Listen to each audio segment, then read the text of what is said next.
Everybody has their own agenda.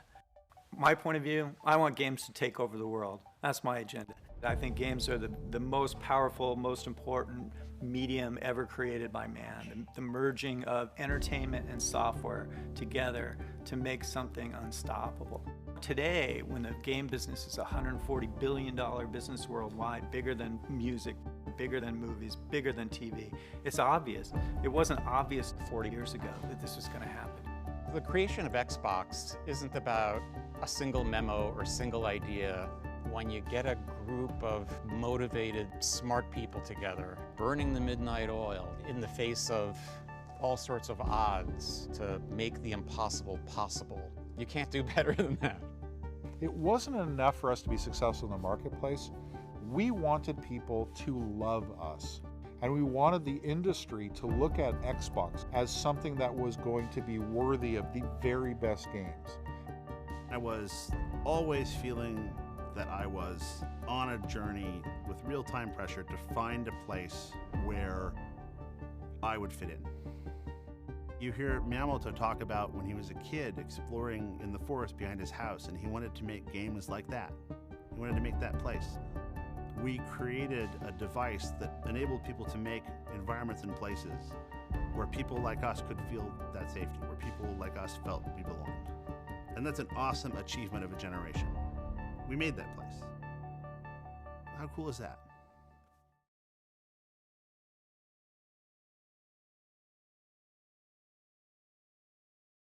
We were on a journey to try to influence and get support for this crazy idea that we had around putting a DirectX-powered box in the living room to deliver Microsoft-powered interactive content. And the very beginnings of Xbox, when it was still called the DirectX box, for the first 6 months or so, it's about various groups of us driving around trying to crash meetings and get traction on this thing.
Horace was horrified when he got the plans from engineering. It was this big rectangular board, and he's like, I'm supposed to design a console around this?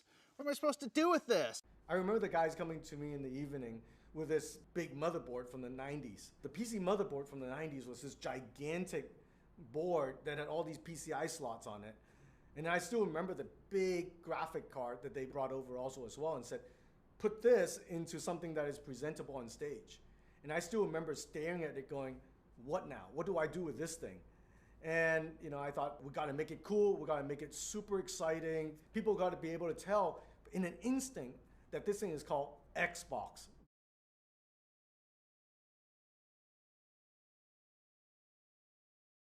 What we were proposing would introduce a true wild card into Microsoft's entire business and its perception and its place in the industry. And that caused some fear and trepidation.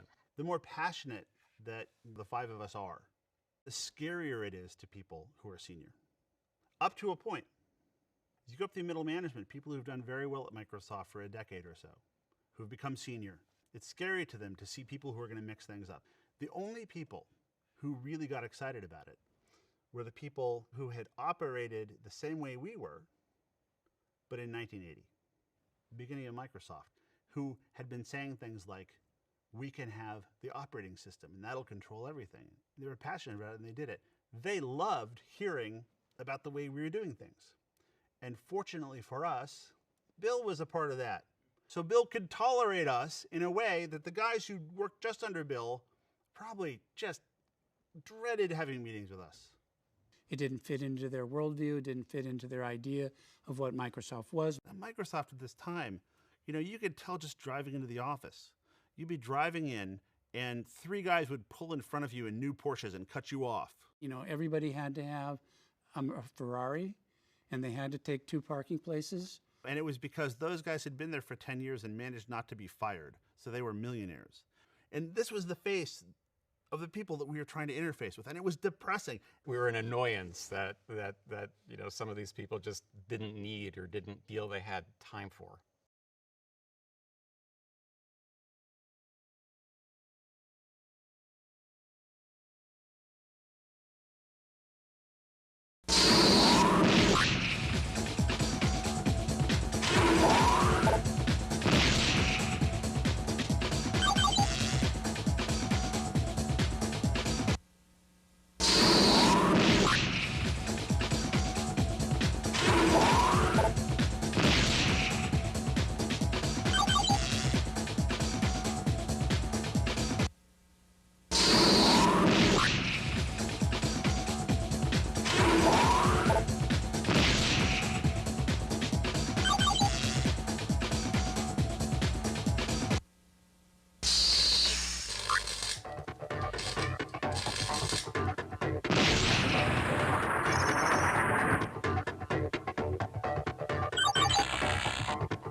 I still remember the guys coming over the first night. You know, Seamus, you know, Otto, Ted, and Kevin came and said, you know, we have this idea to build a game console.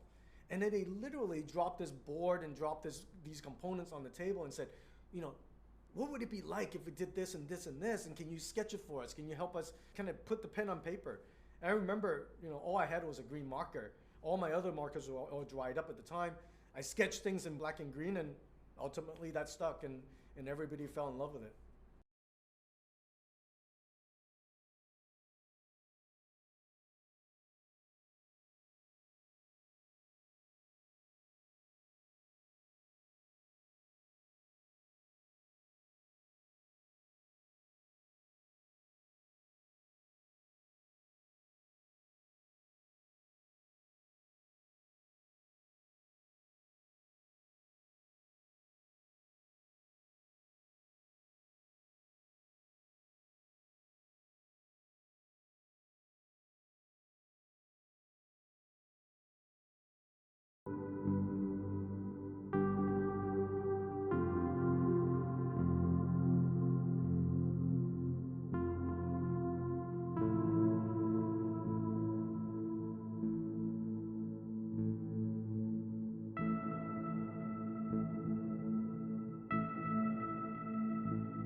Horace designed, he's like, dude, we need a metal X, and it's got to have a green eye, you know, shooting a laser out. I want it to blind people. The idea was that there was this technology inside this big aluminum box that was busting at the seam, you know, almost like a nuclear reactor. So when you look through this portal, you see this intense energy that's inside. And we try to recreate that with, you know, we shopped around for a whole bunch of green laser pens at the time, trying to make the light just this intense thing that will shoot across the stage, and trying to make this thing as cool as possible, as capable as possible.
Sentry 129, you have a bogey in the corridor on the other side of that door. Proceed with caution. Whoa, whoa, whoa, whoa. She disappeared. What do you mean disappeared? I mean, she's gone. No trace.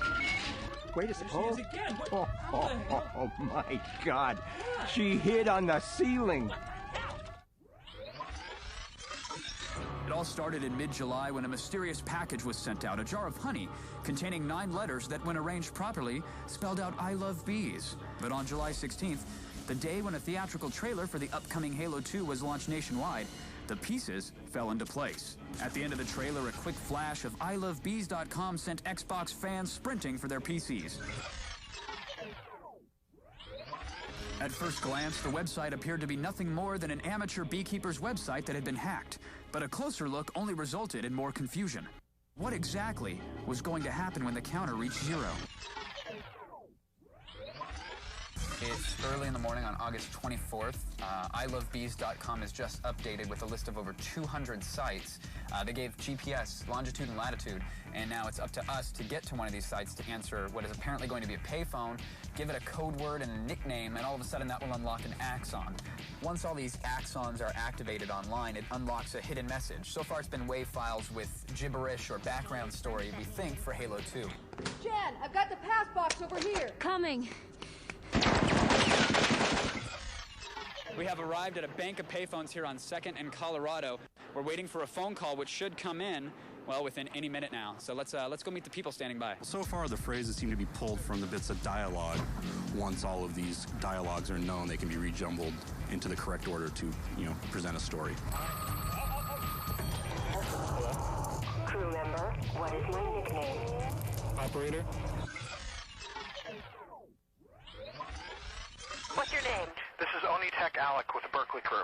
Lieutenant Watson, Lieutenant John the Man, Lieutenant Mr. Bojangle. Soldier, what kind of special skills will you offer my crew? I play guitar. Where is your guitar? In the trunk of my car. Put the phone down and go get your guitar. Yes, ma'am. Run. I need you to tell me a joke. So, what do you call a cow with no legs? I don't know. Ground beef. At a San Francisco convention commemorating the end of the game, attendees got to play Halo 2 several days before it hit stores and meet the creators of I Love Bees. But the main attraction for many were the so-called beekeepers themselves. If this had just been a Halo 2 preview or even playing like they're doing right now, a lot of these people wouldn't come. It's the community first and last. That's the whole benefit of this kind of game, is that it pulls people together rather than separating them out. I'm scared. Yeah, I'm scared too. But it's what I gotta do. Go ahead, Jersey. Come on.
On March 13, 2001, Microsoft put their commitment to developers on public display at their GameStock event in Seattle.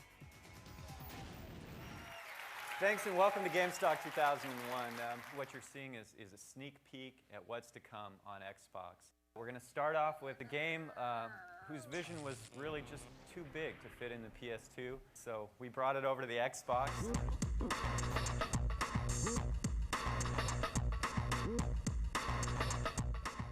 Our characters certainly aren't the muscle-bound superheroes, you know, that we want to be. They're more like the poor, sad schmucks that most of us really are.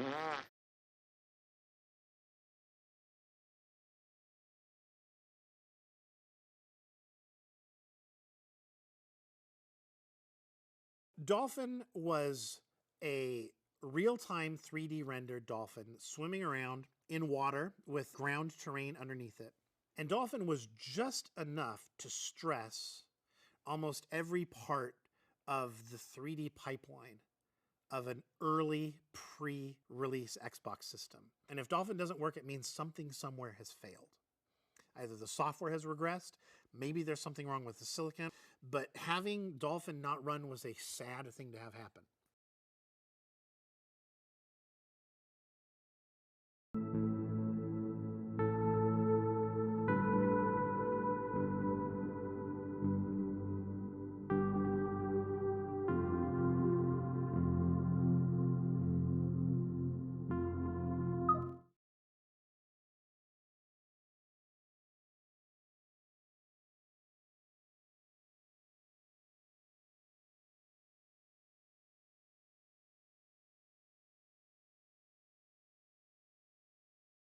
Well, with the design, I'm really trying to communicate what the team is trying to promise to the marketplace. You know, the future gaming experience. Well, what does that mean? Well, that means a lot of different things, but one of the fundamental things it means is the raw and sensor power that the technology can promise. That now anything is possible inside the machine.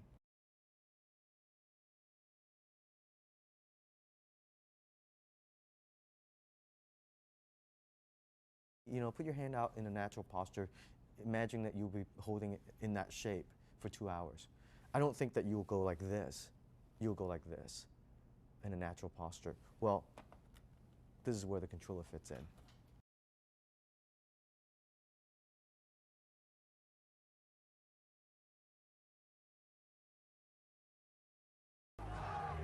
We worked with the city to open up the WWF restaurant across the street from Toys R Us Times Square, and that's where all the gamers came first. Bill wanted to be on site. He wanted to help hand over the first console. Everybody got a tag on their wrist, and when your color was called, we brought you across the street to Toys R Us, and Bill was there to hand out the very first Xbox. Tonight's kind of a celebration.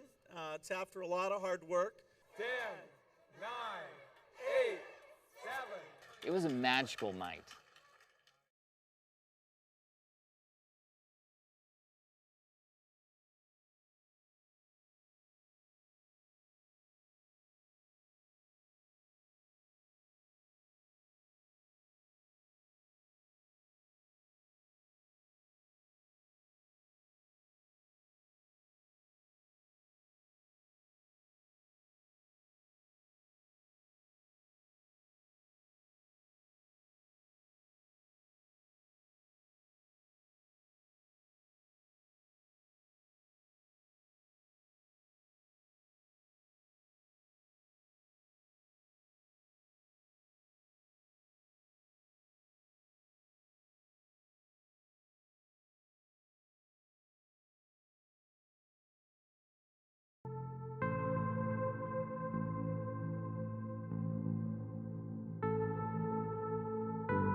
Xbox Live is really different from anything else that's been done before. You're connecting people across the world to play games. And everyone's trash talk when you're playing sports games. They're the most competitive things. Oh, I'm going to get inside your head when you're calling your plays. People always want that top spot. They always want their name in lights.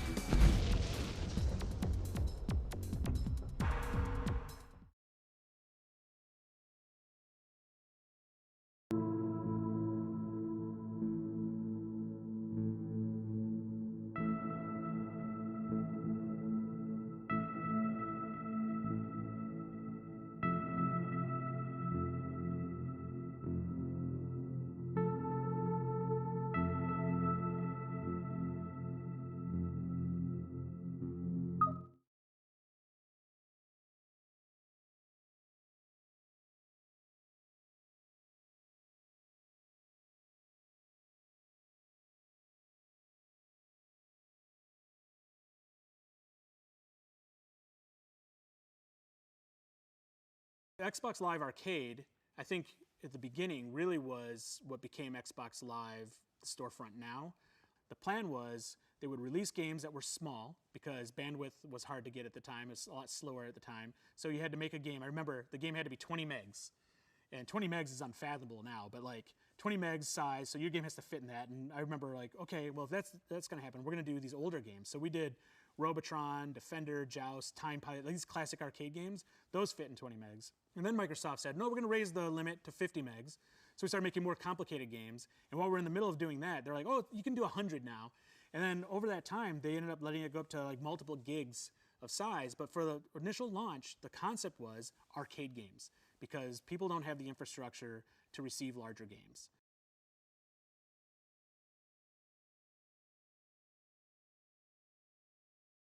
When Xbox Live Arcade was first coming on board, which was really on the original Xbox, it was like literally a disc product that you had to put in.